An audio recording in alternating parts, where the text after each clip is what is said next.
बिस्मिल्लाहिर्रहमानिर्रहीम अस्सलाम वालेकुम दोस्तों उम्मीद लरम چې تاسو روغ جوړ او خوشاله وي او ژوند په مازوګ په دوستانو چرڅه دینه ډیره زیاته افسوسناک او دردناک واقعیا را مخته شوې ده پنځو خويندو یک ورور او درې لونو او دوه بچي پلار چا ډیره زیاتی بے دردی ته وجل دي ولی وجل دي ګناي څخه کړي و د باره کې ټول معلومات په دې ویډیو کې شریکام او کتا ټول معلوماتو باندې ځان خبرول غواړي مونږ ویډیو ځان ستر اخیره پورې وګورئ او چې کوم ملګری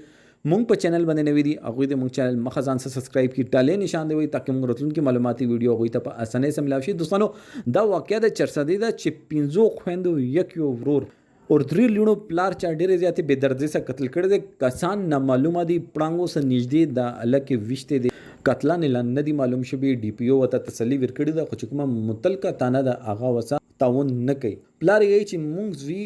مونږ بچی مونږ سره ډیر مینا کوله مونږ به ډیر قدر کولو مونږ قدر په دې دنیا باندې ورک شولو دینه مخکې دغه چې کوم کشر رورو اغا شیرپاو گاډي سه اکسیډنټ شي او اغا مړ شي وغینه با شیرپاو راغلی خو مونږ سره اخلاص مونږ سره امداد نو کړو مونږ د دریو دغه ډیر منتی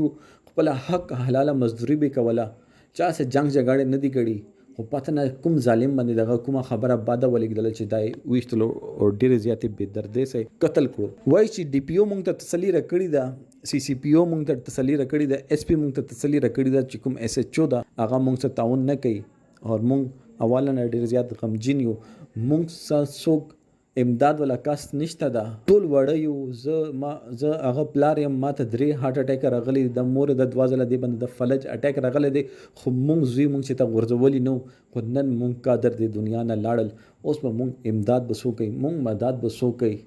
الله ته په اسره باندې یو الله اسره نه بعد تاسو کې څوک مونږ سره امداد کول غواړي مونږ سره امدادو کې مونږ ډیره زیاته غریبي ده مونږ سره ډیر زیات ظلم شوی دی دوستانو سوشل میډیا باندې د تاسو جوابداري د سوشل میډیا پاور چاته پاته ده چې دغه الګ قاتلان گرفتار شي